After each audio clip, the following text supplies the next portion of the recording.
अनाद्यानन्तरूपां त्वां जननीं सर्वदेहिनां श्रीविष्णुरूपिणीं वन्दे महालक्ष्मीं परेश्वरीं। नामजात्यादिरूपेण स्थितां त्वां परमेश्वरीं श्रीविष्णुरूपिणीं वन्दे महालक्ष्मीं परेश्वरीं। व्यक्ताव्यक्तस्वरूपेण कृत्स्नं व्याव्यन्यवस्थितं श्रीविष्णुरूपिणीं वन्दे महालक्ष्मीं परेश्वरीं। भक्तानन्दप्रदां पूर्णां पूर्णकामकरीं परां श्रीविष्णुरूपिणीं वन्दे महालक्ष्मीं परेश्वरीं। अन्तर्याम्यात्मना विश्वमापूर्वहृदि संस्थितां श्रीविष्णुरूपिणीं वन्दे महालक्ष्मीं परेश्वरीं। सर्पदैत्यविनाशार्थं लक्ष्मीरूपां व्यवस्थितां श्रीविष्णुरूपिणीं वन्दे महालक्ष्मीं परेश्वरीं। भुक्तिं मुक्तिं च दातुं वै संस्थितां करवीरके श्रीविष्णुरूपिणीं वन्दे महालक्ष्मीं परेश्वरीं। सर्वाभयप्रदां देवीं सर्वसंशयनाशिनीं श्रीविष्णुरूपिणीं वन्दे महालक्ष्मीं परेश्वरीं।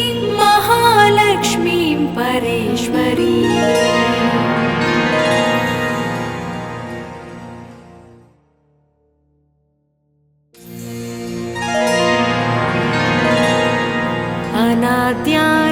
अनाद्यानन्तरूपां त्वां जननीं सर्वदेहिनां श्रीविष्णुरूपिणीं वन्दे महालक्ष्मीं परेश्वरीं। नामजात्यादिरूपेण स्थितां त्वां परमेश्वरीं श्रीविष्णुरूपिणीं वन्दे महालक्ष्मीं परेश्वरीं। व्यक्ताव्यक्तस्वरूपेण कृत्स्नं व्याव्यन्यवस्थितं श्रीविष्णुरूपिणीं वन्दे महालक्ष्मीं परेश्वरीं। भक्तानन्दप्रदां पूर्णां पूर्णकामकरीं परां श्रीविष्णुरूपिणीं वन्दे महालक्ष्मीं परेश्वरीं। अन्तर्याम्यात्मना विश्वमापूर्वहृदि संस्थितां श्रीविष्णुरूपिणीं वन्दे महालक्ष्मीं परेश्वरीं। सर्पदैत्यविनाशार्थं लक्ष्मीरूपां व्यवस्थितां श्रीविष्णुरूपिणीं वन्दे महालक्ष्मीं परेश्वरीं। भुक्तिं मुक्तिं च दातुं वै संस्थितां करवीरके श्रीविष्णुरूपिणीं वन्दे महालक्ष्मीं परेश्वरीं। सर्वाभयप्रदां देवीं सर्वसंशयनाशिनीं श्रीविष्णुरूपिणीं वन्दे महालक्ष्मीं परेश्वरीं। महालक्ष्मीं परेश्वरीं।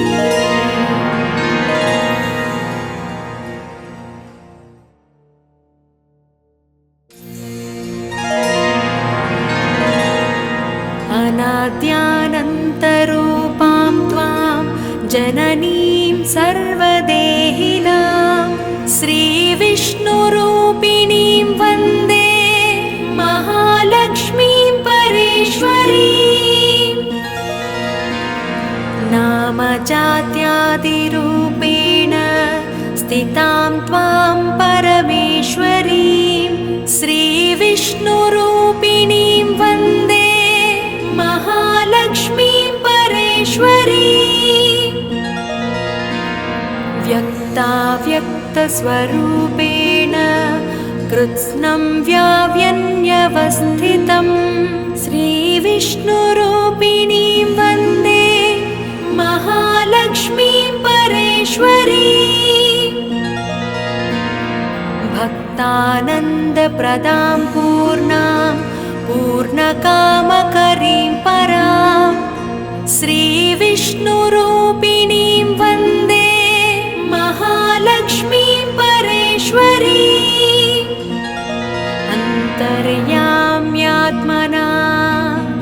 विश्वमापूर्वहृदि संस्थितां श्रीविष्णुरूपिणीं वन्दे महालक्ष्मीं परेश्वरीम्। सर्पदैत्यविनाशार्थं लक्ष्मीरूपां व्यवस्थितां श्रीविष्णुरूपिणीं वन्दे महालक्ष्मीं परेश्वरीम्। भुक्तिं मुक्तिं च दातुं वै संस्थितां करवीरके श्रीविष्णुरूपिणीं वन्दे महालक्ष्मीं परेश्वरीम्। सर्वाभयप्रदां देवीं सर्वसंशयनाशिनीं श्रीविष्णुरूपिणीं वन्दे महालक्ष्मीं परेश्वरीम्। महालक्ष्मीं परेश्वरीम्।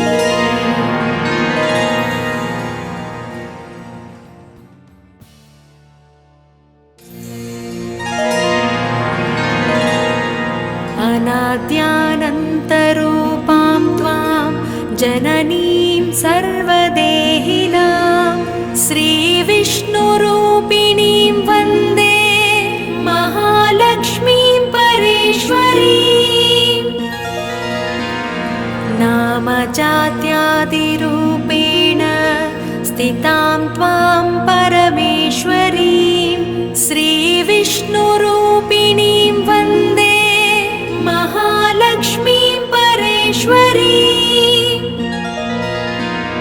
व्यक्ताव्यक्तस्वरूपेण कृत्स्नं व्याव्यन्यवस्थितं श्रीविष्णुरूपिणीं वन्दे महालक्ष्मीं परेश्वरीम्। भक्तानन्दप्रदां पूर्णां पूर्णकामकरीं परां श्रीविष्णुरूपिणीं वन्दे महालक्ष्मीं परेश्वरीम्। अन्तर्याम्यात्मना विश्वमापूर्वहृदि संस्थितां श्रीविष्णुरूपिणीं वन्दे महालक्ष्मीं परेश्वरीम्। सर्पदैत्यविनाशार्थं लक्ष्मीरूपां व्यवस्थितां श्रीविष्णुरूपिणीं वन्दे महालक्ष्मीं परेश्वरीम्। भुक्तिं मुक्तिं च दातुं वै संस्थितां करवीरके श्रीविष्णुरूपिणीं वन्दे महालक्ष्मीं परेश्वरीम्। सर्वाभयप्रदां देवीं सर्वसंशयनाशिनीं श्रीविष्णुरूपिणीं वन्दे महालक्ष्मीं परेश्वरीम्। महालक्ष्मीं परेश्वरीम्।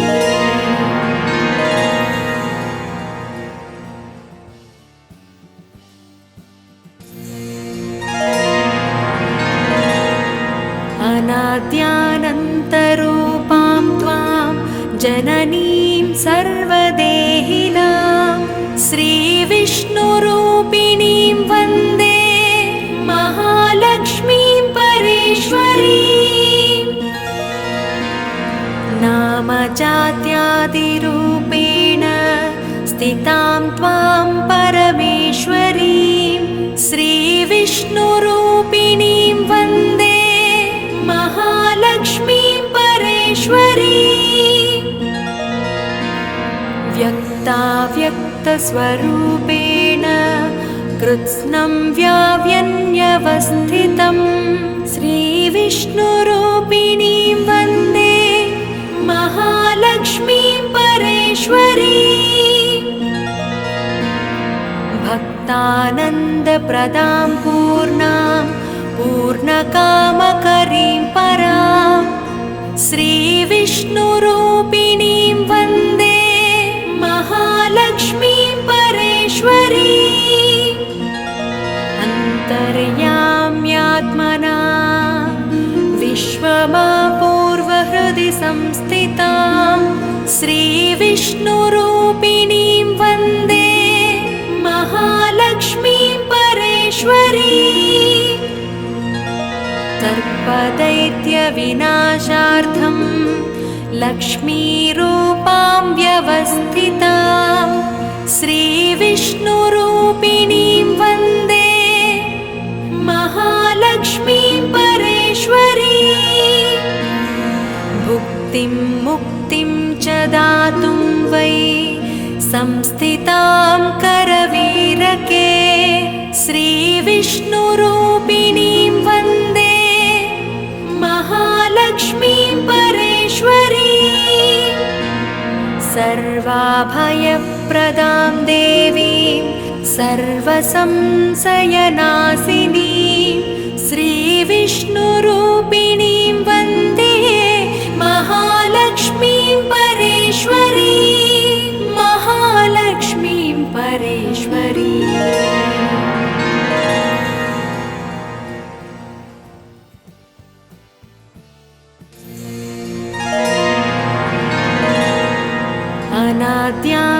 अनाद्यानन्तरूपां त्वां जननीं सर्वदेहिनां श्रीविष्णुरूपिणीं वन्दे महालक्ष्मीं परेश्वरीं नामजात्यादिरूपेण स्थितां त्वां परमेश्वरीं श्रीविष्णुरूपिणीं वन्दे महालक्ष्मीं परेश्वरीं व्यक्ताव्यक्तस्वरूपेण कृत्स्नं व्याव्यन्यवस्थितं श्रीविष्णुरूपिणीं वन्दे महालक्ष्मीं परेश्वरीं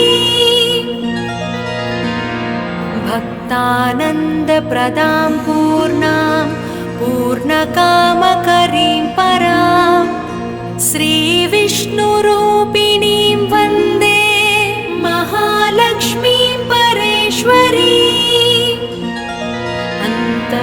अन्तर्याम्यात्मना विश्वमापूर्वहृदि संस्थितां श्रीविष्णुरूपिणीं वन्दे महालक्ष्मीं परेश्वरीं सर्पदैत्यविनाशार्थं लक्ष्मीरूपां व्यवस्थितां श्रीविष्णुरूपिणीं वन्दे महालक्ष्मीं परेश्वरीं भुक्तिं मुक्तिं च दातुं वै संस्थितां करवीरके श्रीविष्णुरूपिणीं वन्दे महालक्ष्मीं परेश्वरीं सर्वाभयप्रदां देवीं सर्वसंशयनाशिनीं श्रीविष्णुरूपिणीं वन्दे महालक्ष्मीं परेश्वरीं महालक्ष्मीं परेश्वरीं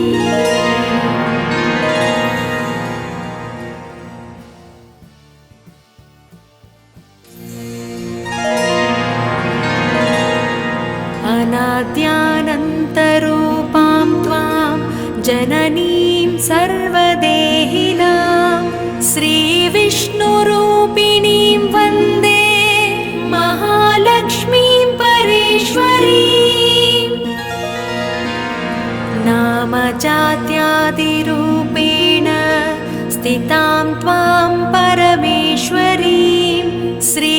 श्रीविष्णुरूपिणीं वन्दे महालक्ष्मीं परेश्वरीं व्यक्ताव्यक्तस्वरूपेण कृत्स्नं व्याव्यन्यवस्थितं श्रीविष्णुरूपिणीं वन्दे महालक्ष्मीं परेश्वरीं भक्तानन्दप्रदां पूर्णां पूर्णकामकरीं परां श्रीविष्णुरूपिणीं वन्दे महालक्ष्मीं परेश्वरीं अन्तर्याम्यात्मना विश्वमापूर्वहृदि संस्थितां श्रीविष्णुरूपिणीं वन्दे महालक्ष्मीं परेश्वरीं सर्पदैत्यविनाशार्थं लक्ष्मीरूपां व्यवस्थितां श्रीविष्णुरूपिणीं वन्दे महालक्ष्मीं परेश्वरीं भुक्तिं मुक्तिं च दातुं वै संस्थितां करवीरके श्रीविष्णुरूपिणीं वन्दे महालक्ष्मीं परेश्वरीं सर्वाभयप्रदां देवीं सर्वसंशयनाशिनीं श्रीविष्णुरूपिणीं वन्दे महालक्ष्मीं परेश्वरीं महालक्ष्मीं परेश्वरीं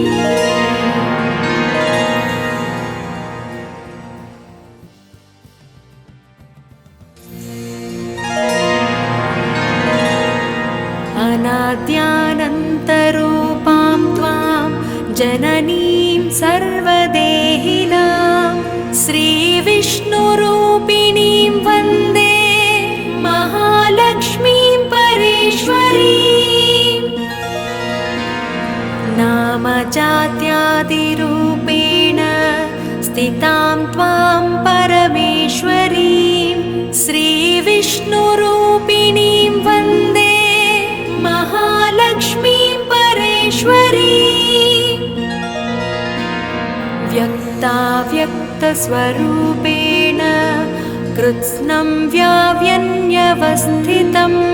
श्रीविष्णुरूपिणीं वन्दे महालक्ष्मीं परेश्वरीं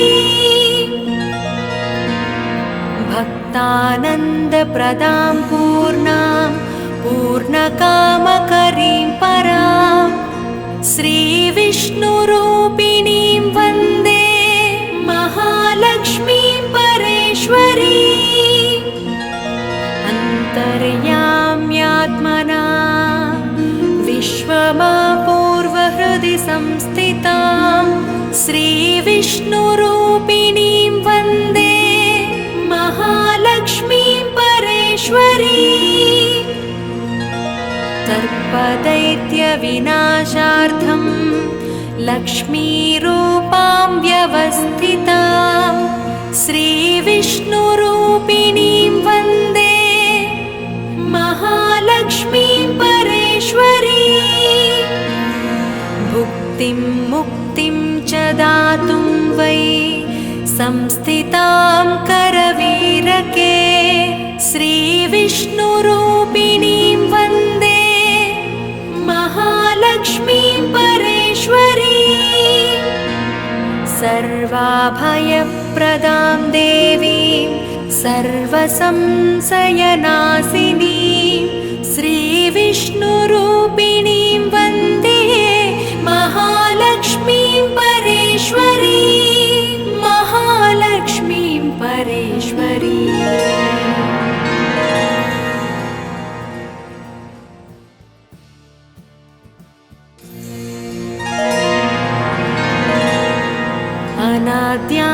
अनाद्यानन्तरूपां त्वां जननीं सर्वदेहिनां श्रीविष्णुरूपिणीं वन्दे महालक्ष्मीं परेश्वरीं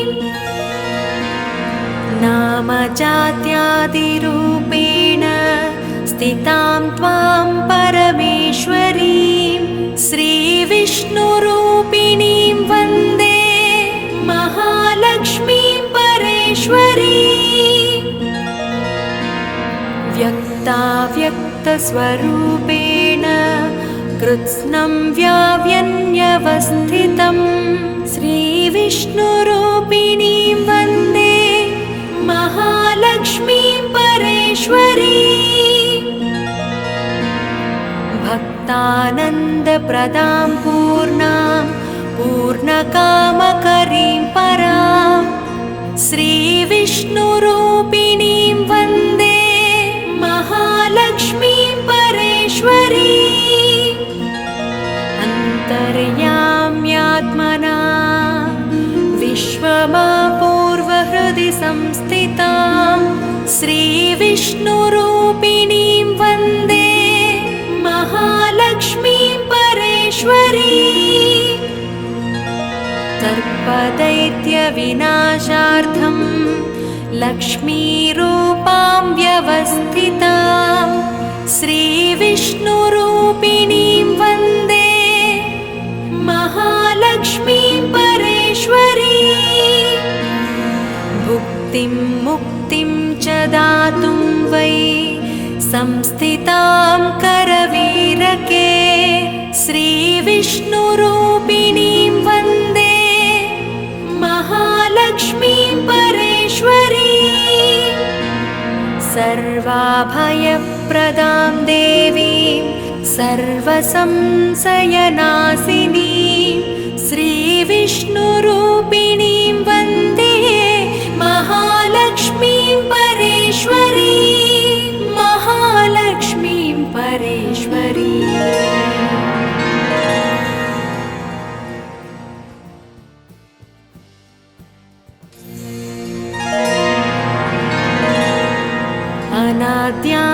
अनाद्यानन्तरूपां त्वां जननीं सर्वदेहिनां श्रीविष्णुरूपिणीं वन्दे महालक्ष्मीं परेश्वरीं नामजात्यादिरूपेण स्थितां त्वां परमेश्वरीं श्रीविष्णुरूपिणीं वन्दे महालक्ष्मीं परेश्वरीं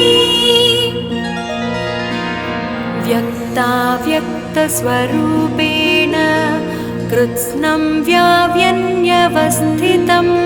श्रीविष्णुरूपिणीं वन्दे महालक्ष्मीं परेश्वरीं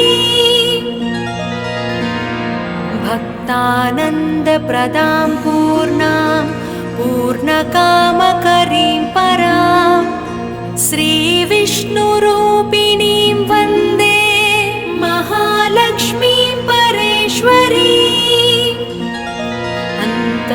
अन्तर्याम्यात्मना विश्वमापूर्वहृदि संस्थितां श्रीविष्णुरूपिणीं वन्दे महालक्ष्मीं परेश्वरीं सर्पदैत्यविनाशार्थं लक्ष्मीरूपां व्यवस्थितां श्रीविष्णुरूपिणीं वन्दे महालक्ष्मीं परेश्वरीं भुक्तिं मुक्तिं च दातुं वै संस्थितां करवीरके श्रीविष्णुरूपिणीं वन्दे महालक्ष्मीं परेश्वरीं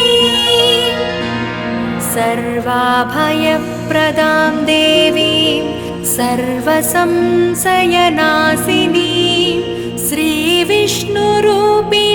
वन्दे महालक्ष्मीं परेश्वरीं महालक्ष्मीं परेश्वरीं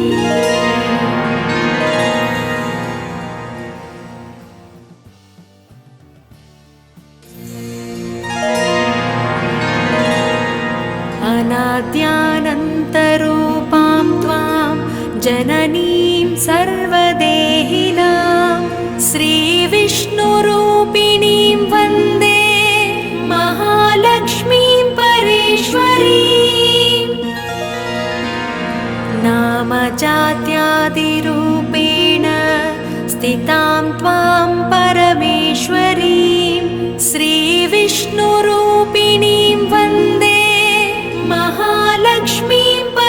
परेश्वरी व्यक्ताव्यक्तस्वरूपेण कृत्स्नं व्याव्यन्यवस्थितं श्रीविष्णुरूपिणीं वन्दे महालक्ष्मीं परेश्वरी भक्तानन्दप्रदां पूर्णां पूर्णकामकरीं परां श्रीविष्णुरूपिणीं वन्दे महालक्ष्मीं परेश्वरी अन्तर्याम्यात्मना विश्वमापूर्वहृदि संस्थितां श्रीविष्णुरूपिणीं वन्दे महालक्ष्मीं परेश्वरी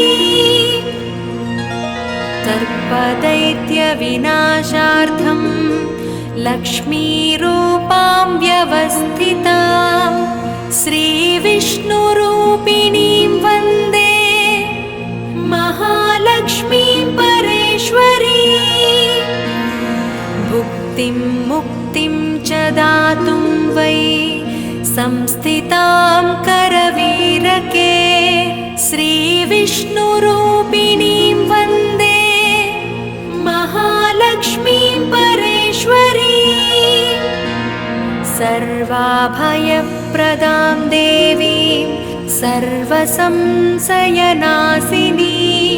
श्रीविष्णुरूपिणीं वन्दे महालक्ष्मीं परेश्वरी महालक्ष्मीं परेश्वरी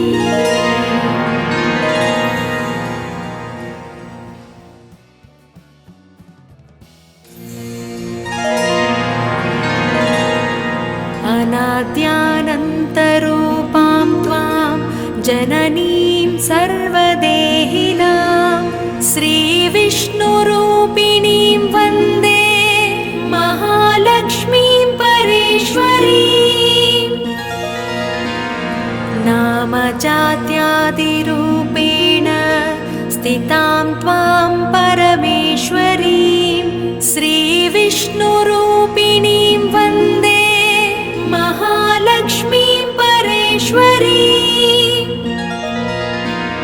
व्यक्ताव्यक्तस्वरूपेण कृत्स्नं व्याव्यन्यवस्थितं श्रीविष्णुरूपिणीं वन्दे महालक्ष्मीं परेश्वरी भक्तानन्दप्रदां पूर्णां पूर्णकामकरीं परां श्रीविष्णुरूपिणीं वन्दे महालक्ष्मीं परेश्वरी अन्तर्याम्यात्मना विश्वमापूर्वहृदि संस्थितां श्रीविष्णुरूपिणीं वन्दे महालक्ष्मीं परेश्वरी सर्पदैत्यविनाशार्थं लक्ष्मीरूपां व्यवस्थितां श्रीविष्णुरूपिणीं वन्दे महालक्ष्मीं परेश्वरी भुक्तिं मुक्तिं च दातुं वै संस्थितां करवीरके श्रीविष्णुरूपिणीं वन्दे महालक्ष्मीं परेश्वरी सर्वाभयप्रदां देवीं सर्वसंशयनाशिनीं श्रीविष्णुरूपिणीं